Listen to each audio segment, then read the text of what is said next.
Hello everyone. As well as buying a new microphone, which hopefully makes my voice sound much more easy on the ear, I've added a sweep mode to Curves to Mesh now. It's as a new option under Curves conversion method, and there it is, sweep to mesh. And what this does, and it came in as a request a few months ago, is to take multiple cross sections, which are these curves here, and then loft them along a path. I initially thought Blender did this out of the box, but I don't think it does. I think it will loft a singular curve across a path, but it won't do multiple ones. So I've spent a bit of time making this work in Curves to Mesh.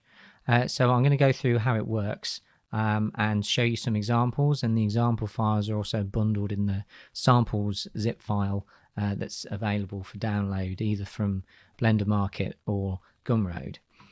So I'm just going to launch into it, and hopefully my microphone's going to hold up for the duration of this tutorial.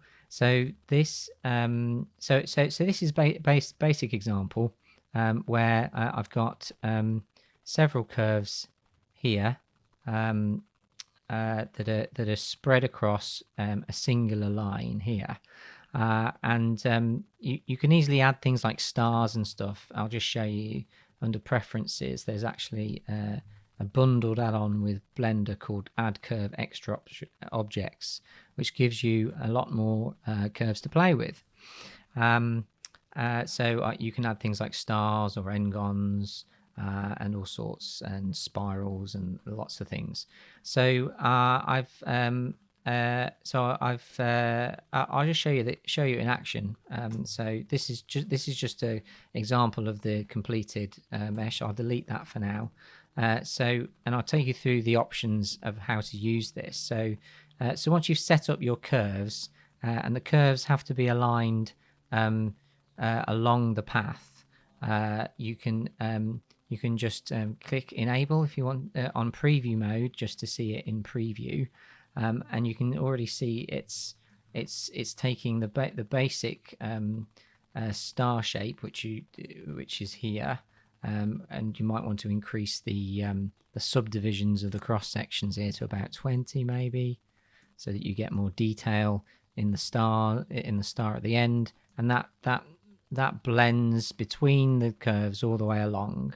And while it's in preview mode, at least you can change the orientation of the curves. You could add new curves if you wanted, and so on and so forth. But I'll just go ahead and create that mesh, and there you go. So I'll do it a little bit more slowly now, just to start with a new file to take you through all the options. So hopefully you won't get lost, because there's a couple of gotchas to the way the add-on works that I want to highlight. So let's start a new Blender scene. Let's delete the default cube. I'm going to hit N to bring up the side panel where Curves to Mesh lives, and let's add a pipe, and also let's add something that can be like a twisted pipe, because somebody requested that on Twitter.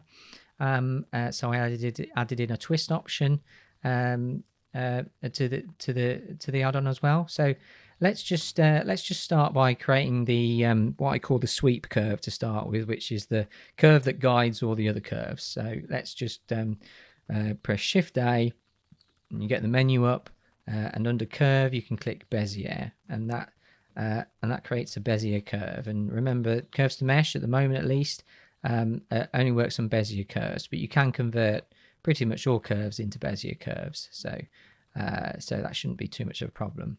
So the important thing to do when you're rotating the curves and everything is to try and do it in world mode. And what I mean by that is not in edit mode, because what the add-on will do is take the position of the curves in non-edit mode, in world mode, and use that to extrapolate the shape.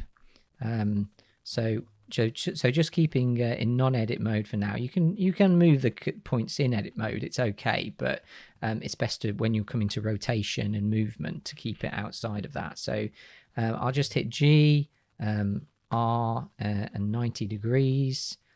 Just typing in 90, and not quite right. G, R and Y, and then 90 to rotate in the 90 degrees axis, and then I'll hit G and Z, and move it up in the Z axis. So the bottom's about here and the top's about here. You don't have to be too accurate in this mode, luckily. So let's as long as the shapes cross, you'll be okay. So I'll add a slightly sophisticated curve here. So if I go to under the extra objects, curve profiles, and select flower, I know that's a bit strange, but it'll become apparent in a minute. You can we'll reduce the petals to about 3, reduce the inner radius there. We'll convert it to a 3D curve, which is important, and also convert it to a Bezier curve, and this creates sort of a more curved shape anyway, which is going to be useful for us when we're going to create this cable. And I'll just play around with the petal parameters a little bit, petal width and the inner radius and stuff, and that should be okay for this demo. And then if you so that's created kind of like this kind of glob shape. But what I'm going to do this is to extrapolate up and then and curve it round the mesh, but also twist it at the same time. So if I hit S to scale it down to about there, and then I'll hit Shift D to duplicate it, press Z, and move the end curve up. So this is going to be a fairly simple example to start with, where I'm just extrapolating between the same curves. So in order to use sweep mode, go to the curves to mesh panel, and under the conversion method, you'll have sweep to mesh. The collection to operate on is the default Blender collection, and the sweep curve I want is going to be that middle Bezier curve. So if I click enable now, you'll see a basic curve created. And if I were to click create mesh now, you'll see that it's kind of created this sort of basic shape.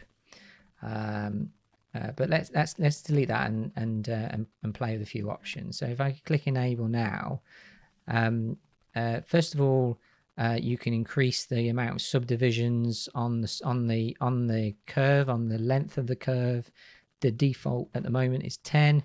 If I really ramp that up to say about 100, you can see that those subdivisions at work there. The cross sections are probably not very well defined at the moment. The default's about 10. Again, about 50 maybe. Let's see what that gives. Yeah, that might give a bit of a better shape. So if I hit create mesh on that now, wait a moment. Yeah, here we go. You can see a little bit more definition, a bit of a smoother curve there. So if I wanted that kind of twisted cable effect, I can I'll press delete and I'll re-enable preview mode. And what you have here is an option called, funnily enough, twist, and that's in degrees. And what I can do is type 360 and say 360 times 5. I can do *5, and that will think about it for a little bit, and it will create the curve. The preview mode here isn't too great, but I can go ahead and create the mesh. And there you go. You can see it's so what it's doing is it took that first that first shape and has twisted it around multiple times as it goes through the curve. So hopefully that's a useful option. And just to show you this working not with just duplicated curves, I'll delete the main mesh, and I'll delete the top shape. I'll add, say, a simpler shape like a rectangle. I've made sure that the rectangle is in 3D mode. it's a Bezier, and in this case it's a vector. An auto would create a more curved shape, but we want a vector in this case. And I'll hit out tab out of edit mode because I want to move things in world mode. So if I scale it down and I press G and Z to move it up here, and if I click enable here, you can see quite a severe twist going on. I might zero out the twist here, and you can see one of the potential gotchas here is that because the add-on works by checking the orientation of the cross sections as well. My guess is that this rectangle at the top might be flipped. So if I select that rectangle here, and shift key will be S for scale, and then -1 that I type, and then press enter.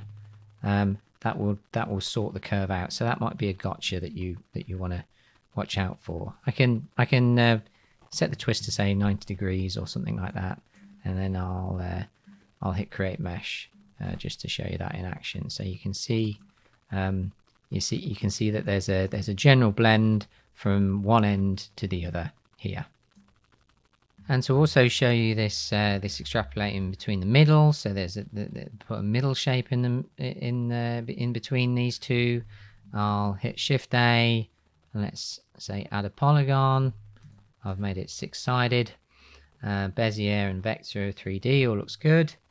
And I'll tab out of edit mode. I'll scale it down, and I'll press GZ to move it roughly to the middle. Doesn't have to be in the middle. And I'll position it in the just on the guiding curve there. I'll click enable, and it'll think about it a little bit. You can see that gotcha happening again when the curve is flipped. I'll just reduce the amount of subdivisions so you can see. And what I'll do is I'll just hit S and -1 again to flip it, and that should produce a smooth curve there. And remember, I've got some example files of this happening to show in the download section. And again, if I wanted to say scale that up, I'll just zero the twist so it's not twisting anymore, and you can see that's producing well, kind of like an abstract shape. And if I hit create, you can see that being extrapolated there. Sometimes you might see kind of this ribbing effect. You can just about see it, and that's to do with this accuracy setting. So you shouldn't really need to change this accuracy setting a lot, but accuracy is about what it does in the background. The add-on is it samples each bit of the curve, the sweep curve, and aligns the shapes to that. So sometimes you might get a slight sort of zigzag shape, and if you say double the accuracy, it will make it a smoother effect. So if I've doubled that accuracy to about 1,000, and if I create mesh there, you'll see a lot less kind of artifacts in the result. So I hope that's useful. So I'll just show you some of the other example files that I've bundled and talk you through how I created them. So what I haven't spoken about yet is the fact that this will work with cyclic curves being used as a sweep curve. So if I say let's open sweep ring simple. So here we go. So it produces this shape. This was produced by this set of curves. If I select them, you'll see what's going on. So the main circle in the middle is the sweep curve. I've put circles here, and here to guide the shape. And I've put a square here at the end to show it extrapolating between the two. So if I hit enable there, you'll see this ring shape appear. You can just about see there as well that the it's extrapolated a rectangle there and a circle here. Some things to note when you're creating these shapes. So if I were to delete that, it would lose the information and not create a smoother curve there. You also, if I undo that, also watch out for that kind of flip state. So if I rotated that, say 180 degrees, you'll see that kind of flip happening. I'll have a look into that, but hopefully that's a decent workaround for now. So if I hit S and -1 again, or RZ 180 to flip it the right way, you should be able to avoid that. But do contact me if you're having that sort of issue. So that's a basic ring shape. With the twist option, you can make more sophisticated rings.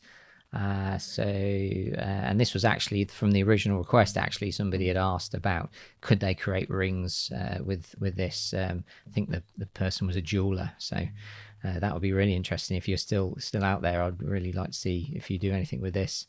So I've had a simple ring twisted. Let's click the advanced file. So this is a slightly more intricate file. So what I did here is I didn't actually use the twist option here. What I did is I actually rotated. I put in a kind of a cog shape on each side, and then I played with the rotation a bit, so that as it moved around the curve, it could create this shape. You can see here I've also put kind of two squares at the end where I'd imagine the diamond would go, and produce that shape. So I'll just show you that in preview mode, so you can see that shape's being created there. But there the twist is actually 0. I've actually decided to put it on that side. So let's just create a ring from scratch, and actually, well, let's use this twist mode as well, because it's worth showing that in action. So if I delete the ring here, let's start a new file. So I'll delete the default cube. I'll add a curve here. Scale that circle curve up, and then I'll create a set of not circles. Let's create a set of curve profiles. Let's go with, I think I used a cogwheel in the example files. Again, I set this to 3D and Bezier. I kind of want to keep the cog-like shape at least. So I'll click vector, so 3D Bezier and vector, then hit tab, and let's go to work. So click R and Y, 90 degrees. Again, I'd probably be more accurate with lining it up, but this is just for a demo purpose. Hit Shift G and then a Y to move it to that side as well. Well, let's it won't be perfect yet, but let's show it not perfect to start with. So I've gone to the curves to mesh menu. I've selected sweep mode, sweep to mesh, and I'm going to select the Bezier circle as the sweep curve. If I click enable there, let's see what it gives us. So it's sort of almost a ring at the moment.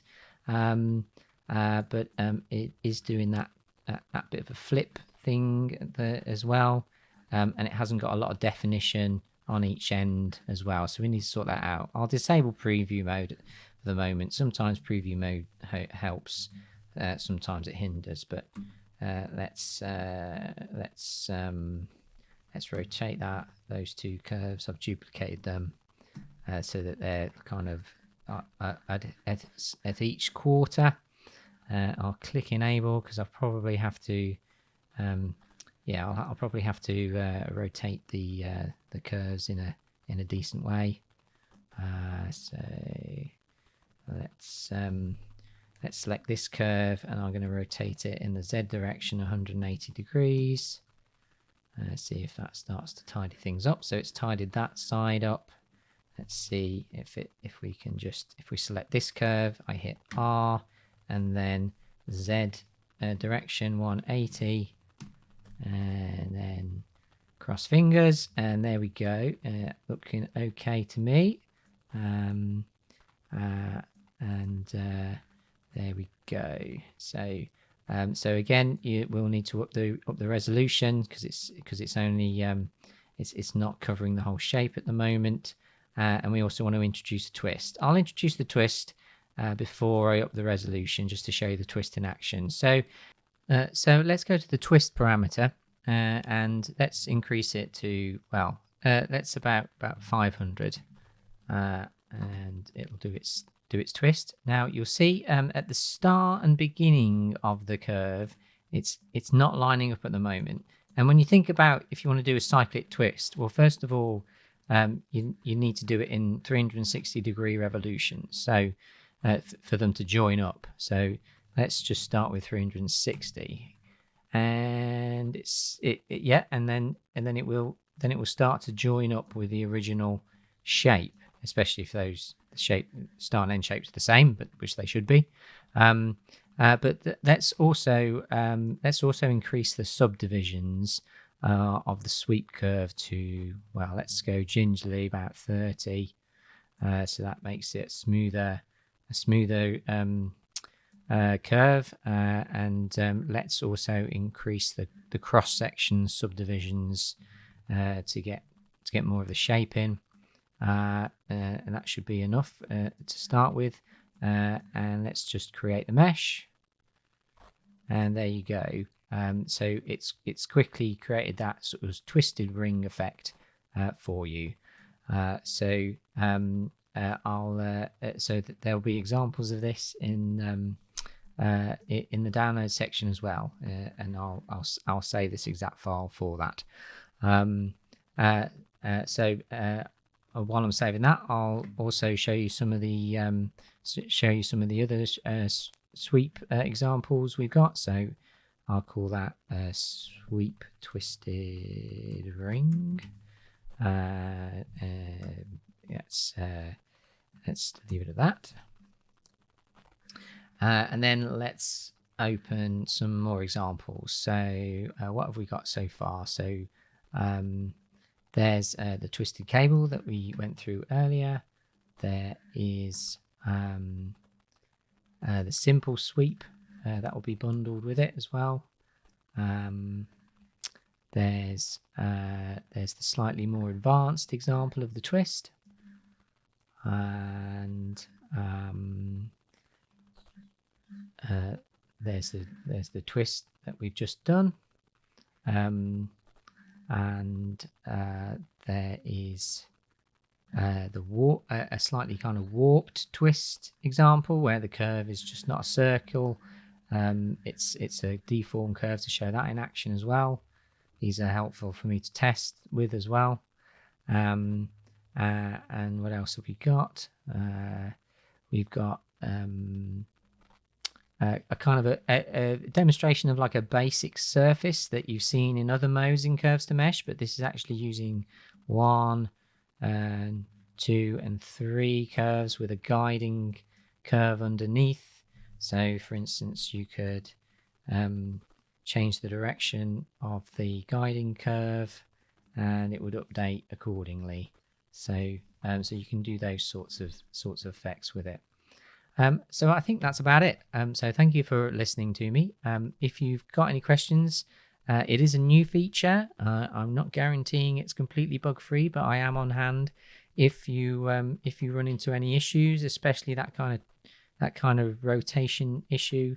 At the moment, I'm always looking to develop the plugin, add new features. So if you have got some ideas, drop me a line. I'll add them to the list. I can't promise to get to them like the day after, but they are on a list and I do work through them. I shall see you for next time. Bye bye.